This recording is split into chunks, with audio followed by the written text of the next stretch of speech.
Hello everyone, welcome to Homework Help. If you find the video useful, please subscribe to the channel. In this video, we'll solve this problem using the concepts of rational function.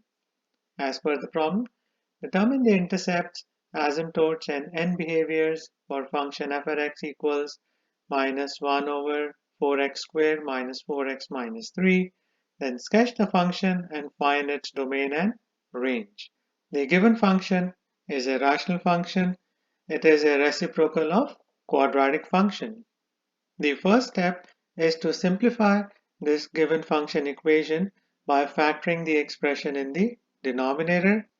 The denominator is a complex trinomial. We can factor this expression using decomposition method or crisscross method.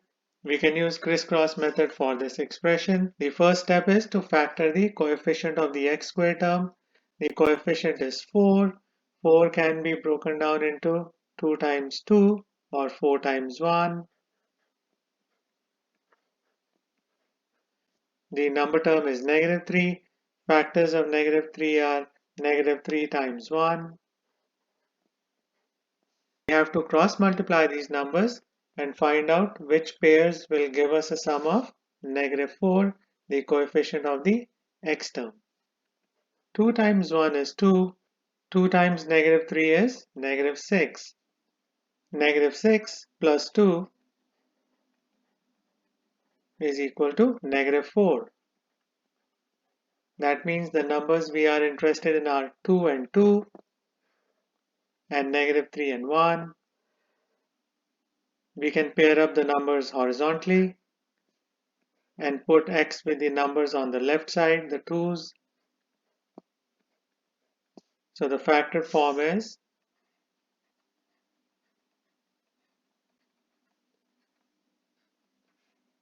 2x minus 3 times 2x plus 1.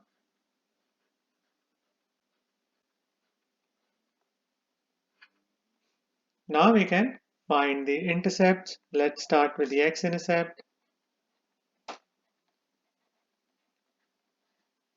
This function has no x term in the numerator. That means this function has no x-intercept. Next we can find the y-intercept. For y-intercept, we should sub in x as 0 in the given function equation.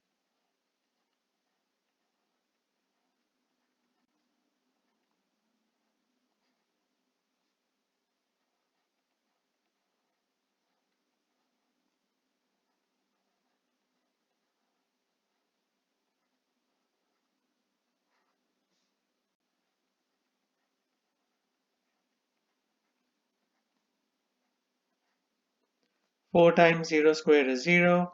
4 times 0 is 0. So we are left with just negative 3 in the denominator. Minus 1 over negative 3 is equivalent to positive 1 over 3. This is the y-intercept for this function. We can write it as an ordered pair as 0, 1 over 3.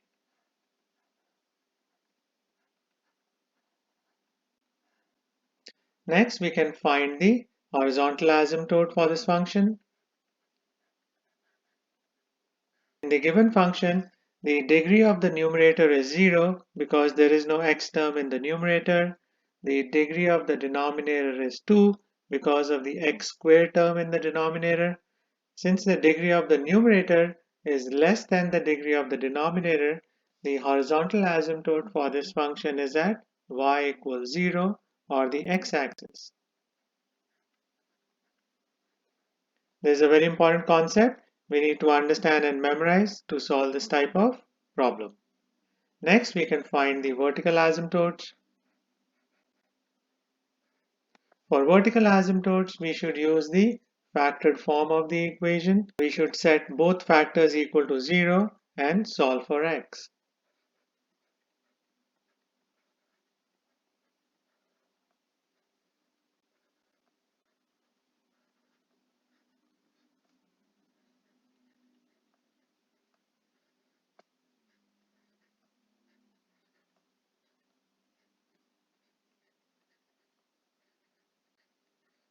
The first vertical asymptote is x equals 3 over 2. Now we can set the other factor equal to 0.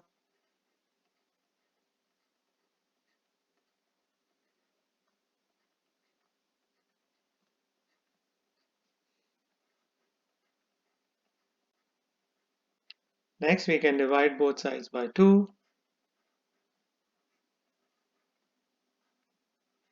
I get x equals negative 1 over 2.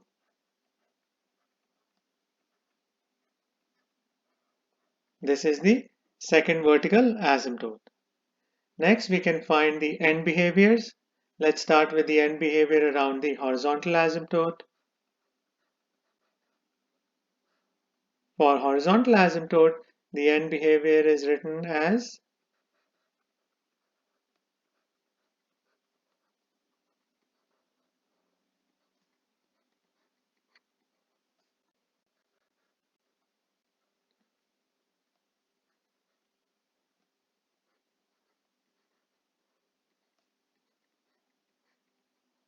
we have to check the end behavior on the left and the right side of the x-axis. Let's start with the check on the left side. We should use a big negative number. We can sub in x as negative 100 in the function equation and check whether the function value is less than or greater than 0 because the horizontal asymptote is at y equals 0.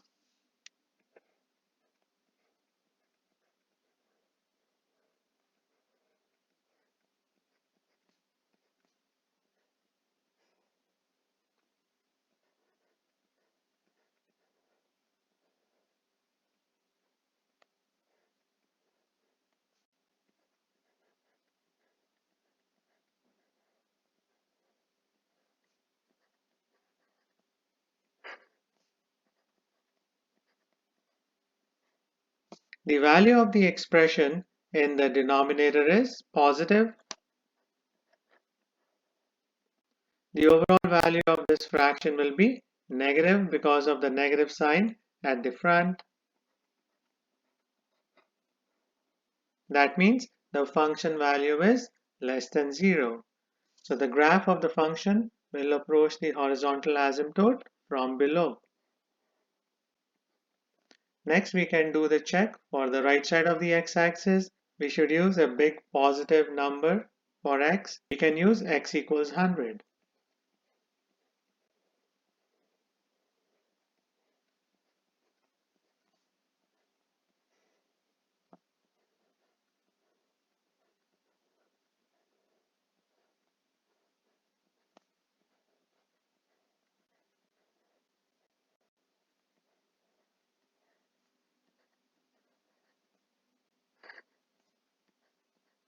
The value of the expression in the denominator is a positive value. Negative 1 over a positive value will give us an overall negative value. That means on the right side of the x-axis, the graph of the function will approach the horizontal asymptote from below. Next, we can find the end behavior for the vertical asymptotes. Let's start with the asymptote x equals negative 1 over 2.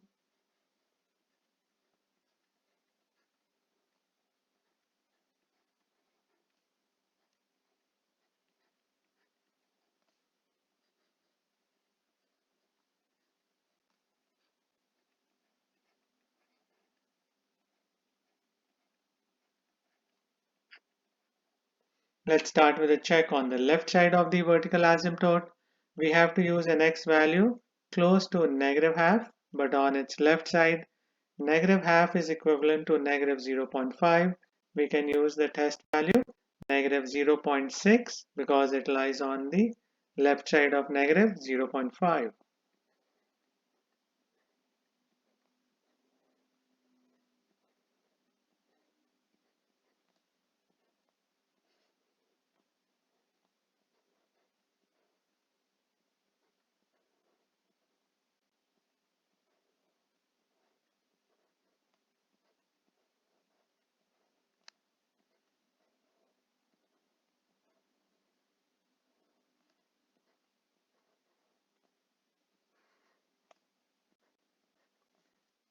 The expression in the denominator has a positive value.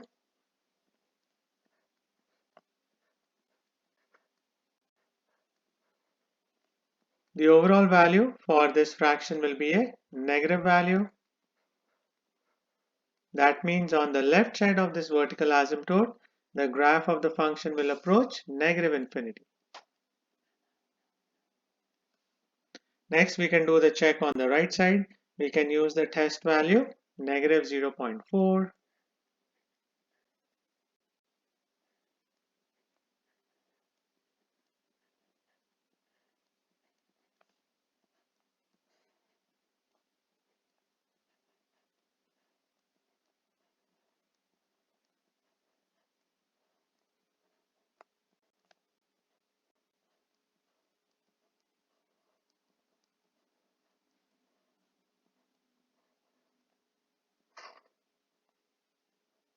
The expression in the denominator has a negative value.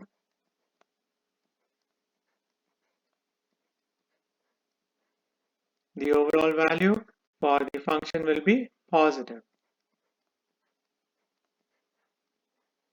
That means on the right side of this vertical asymptote, the graph of the function will approach positive infinity. Now we can do the check for the other vertical asymptote.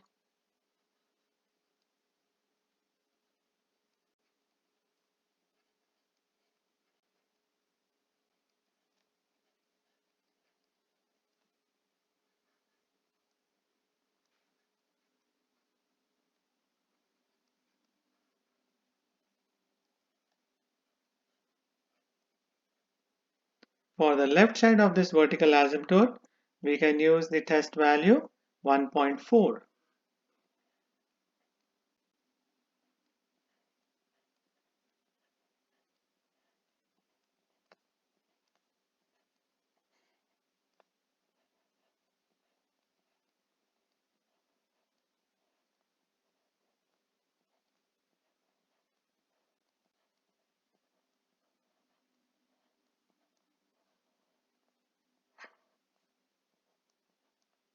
The expression in the denominator has a negative value.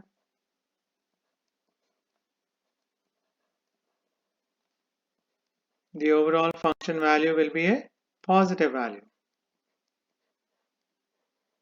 That means on the left side of this vertical asymptote, the graph of the function approaches positive infinity.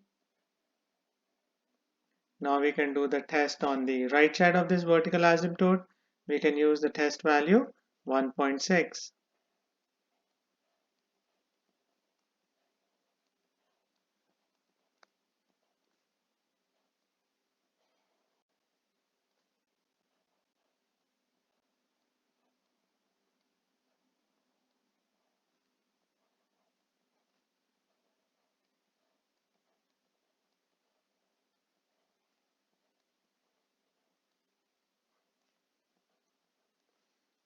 The expression in the denominator has a positive value.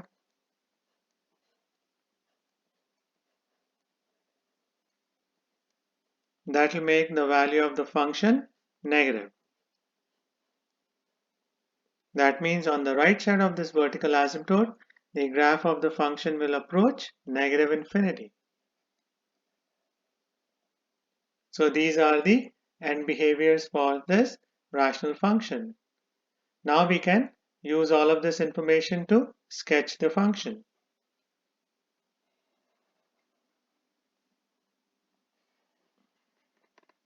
We can start by plotting the intercepts. There is no x-intercept and the y-intercept is at 1 over 3. Next we can show the horizontal asymptote on the x-axis.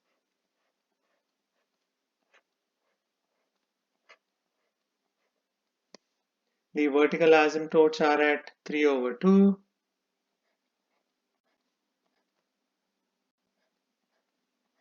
And negative 1 over 2. Now we can show the end behaviors. On the left side of the x-axis, the graph approaches the horizontal asymptote from below. It's the same on the right side.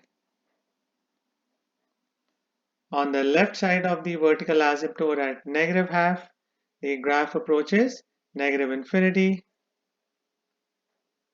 On the right side, it approaches positive infinity. On the left side of the vertical asymptote at 3/2, the graph approaches positive infinity. And on the right side, it approaches negative infinity. Now we can join these end behaviors.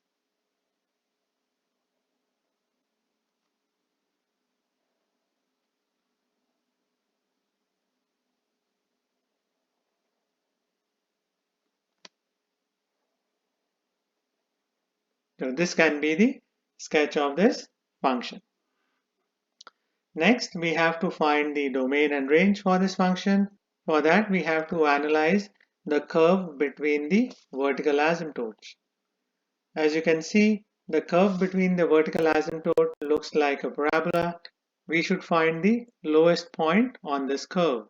The x-coordinate of this point will be the mean or average of the vertical asymptotes. We can calculate it like this. The first vertical asymptote is at negative half.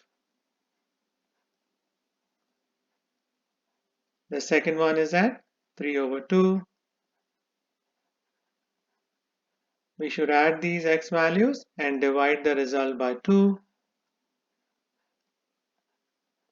Negative 1/2 plus 3/2 is equal to 2/2, which is equal to 1. So I get 1/2 or 0.5. Next, we can sub in this x value in the given function equation to find the y coordinate for the lowest point.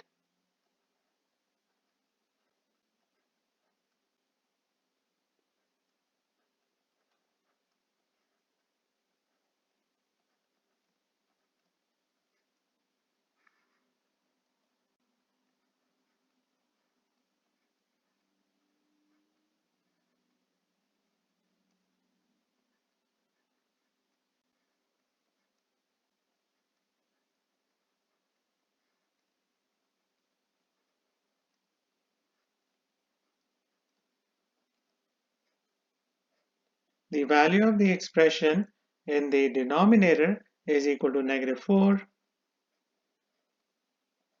which is equal to just 1/4 or 0.25.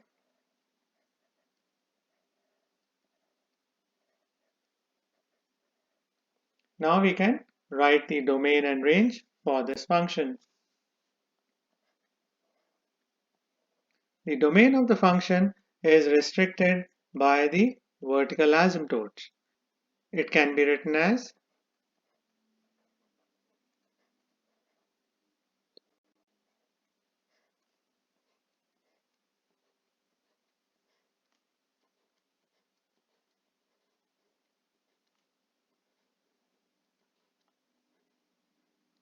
now we can write the range.